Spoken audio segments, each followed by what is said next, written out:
panibago na naman tayong case. Ano bang bago ngayon? Lagi naman ganito tayo eh. Pare, mukhang itong biktima natin matalino talaga. Kakagaling-galing ko lang kasi dito sa crime scene at nakita ko yung mga papel na nakasabog. Panay formula. Hindi ko naman alam kung anong formula to. Mukhang bago eh. Kasi talagang ngayon ko lang to nakita. For this past years na nagde-detective tayo. Talagang walang ganito. Kamusta naman yung babae? Papaubaya ko na sa'yo. Ikaw na mag-interview.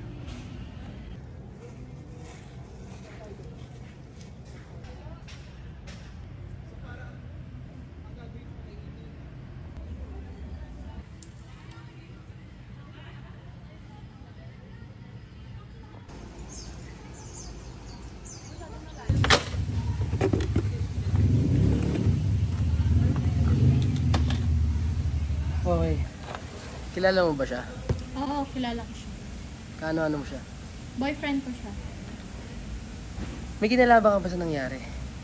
Wala ako doon that time. Ba't hindi mo tanongin si Sophia Gonzalez?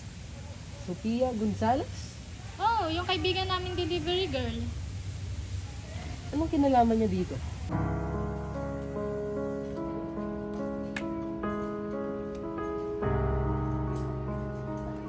Miss Sophia Gonzalez. Bakit? Miss, ikaw ba si Sophia Gonzalez? Ako nga. Sino kayo?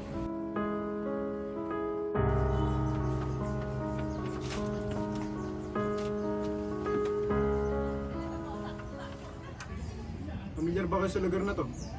Hindi. Ano bang meron dito? Eh ikaw? Lingid sa inyong kaalaman, dito pinaslang si Albert Pisano. Hindi na naman ba kayo dito? Hindi ko naman to ginusto eh. Di ba ikaw nang nag-convince sa akin para gawin to?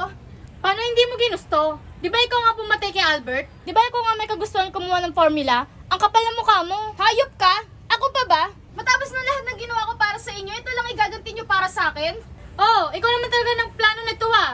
Tsura mo. Ano sinasabi mo? Teka nga! Andito tayo para bigyan ng hustisya. Si Albert Pisano. May naaalala ka ba dito?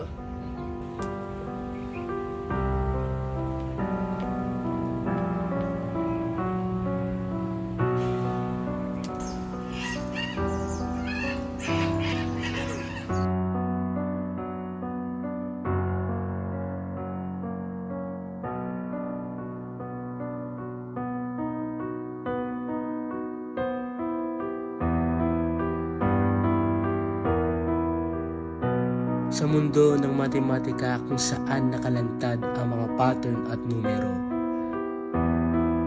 may mga lihim na naghihintay na madiskubre. Ang ugat ng ating suliranin ay matatagpuan sa pagtatagpo ng kahusayan at kasakiman. Ang makabagong formula ni Albert, isang universal na kasagutan sa pag-unawa sa mga hiwaga ng mundo, ay siya ring naging dahilan ng kanyang kamatayan.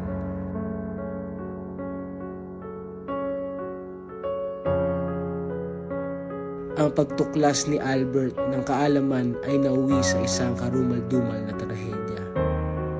Ang kagandahan ng matematika ay napalitan ng mga anino ng kasakiman at pagtataksil.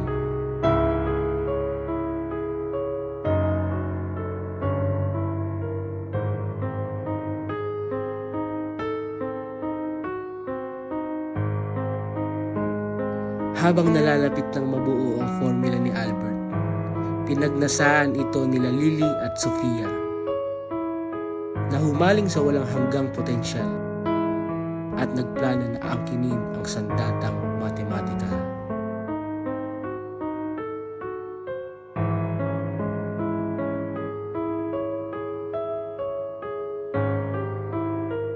Ngayon, sa ilalim ng gabay ng katotohanan at katarungan, kami ay nagpursige na resolbahin ang kasong ito at malaman ang katotohanan sa likod ng pagkamatay ni Albert. Ang mga pagkalkula ng mga ebidensya ay maglalantad ng kanilang katotohanan at ang mga pattern ay ibubunyag ang kanilang mga linihin na kasalanan.